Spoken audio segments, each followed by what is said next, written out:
రూపా resorts వద్ద ఈ నెల 24న జరిగిన హత్య కేసు నిందితులైన మైనర్లను అదుపులోకి తీసుకున్నట్లు పాడేరు డీఎస్పీ అభిషేక్ తెలిపారు. ఆదివారం అరకు లోయ పోలీస్ స్టేషన్లో నిర్వహించిన మీడియా సమావేశంలో ఆయన మాట్లాడారు. పూర్తి విచారణ చేసిన అనంతరం నిందితులను ఈ నెల 28వ శనివారం సాయంత్రం అదుపులోకి తీసుకున్నాము అని పేర్కొన్నారు. మైనర్లను పనిలో పెట్టుకున్నందుకు రిసార్ట్ యాజమాన్యపై కేసు నమోదు చేశామని తెలిపారు. పర్యాటక ప్రాంతాలలోని రిసార్ట్స్, రెస్టారెంట్లలో మైనర్లను పనికి పెట్టుకుంటే కేసులు నమోదు చేస్తామని, అలాగే సీసీ కెమెరాల నిర్వహణ సక్రమంగా ఉండాలి అని, లేని ఎడల చర్యలు ఉంటాయని డీఎస్పీ హెచ్చరించారు. అరకు సీఐ హిమగిరి, ఎస్ఐ గోపాలరావు పాల్గొన్నారు. కొన్ని గోల్డ్ ఆర్నమెంట్స్, అదేవిధంగా కొంత క్యాష్ దొంగతనం చేయడం జరిగింది. సో మొత్తము దొంగతనం అయింది 246 గ్రామ్స్ గోల్డ్ అండ్ 1,60,000 క్యాష్ దొంగతనం చేయడం జరిగింది. ఈ కేసు క్రైమ్ నెంబర్ 32/2026 కింద నమోదు చేసి ఇన్వెస్టిగేషన్ టేకప్ చేయడం జరిగింది.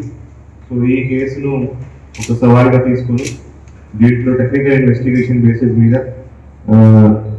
ఒక ముద్దాయిని ఎస్టాబ్లిష్ చేయడం జరిగింది. ఇమ్రాన్ అనే ముద్దాయి గాజియాబాద్లో ఉంటాడు.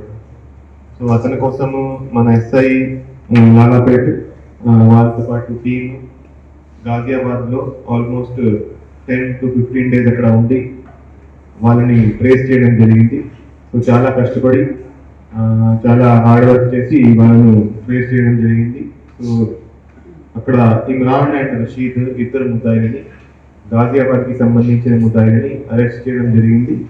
వాళ్ళ దగ్గర నుంచి 133 గ్రామ్స్ గోల్డ్ రికవర్ చేయడం జరిగింది, వర్త్ అబౌట్ 8 lakhs. అదేవిధంగా 132 చిన్న చిన్న డైమండ్ పీసెస్, అదేవిధంగా 4 lakhs క్యాష్ కూడా రికవర్ చేయడం జరిగింది. So 133 grams gold and diamonds అన్ని కూడా ఈ కేసు సంబంధించిన ప్రాపర్టీ. ఈ క్యాష్ ఏదైతే రికవర్ చేశామో అది రాజమండ్రి అండ్ పెద్దాపురం సంబంధించిన కేసుకి సంబంధించిన ప్రాపర్టీ. ఎవరైతే ఇద్దరు ముద్దాయిలు ఉన్నారో వాళ్ళు గాజియాబాద్ కి సంబంధించిన ముద్దాయిలు. వాళ్ళు అక్కడ గాజియాబాద్ చుట్టుపక్కల దొంగతనాలు చేస్తూ ఉంటారు. అదేవిధంగా ఆంధ్రాలో కూడా ఈ యనం, రాజమండ్రి, పూణి ఏరియాలో వాళ్ళ మీద కేసులు ఉన్నాయి. వాళ్ళు నార్మల్గా ఈ దొంగతనాలు చేసి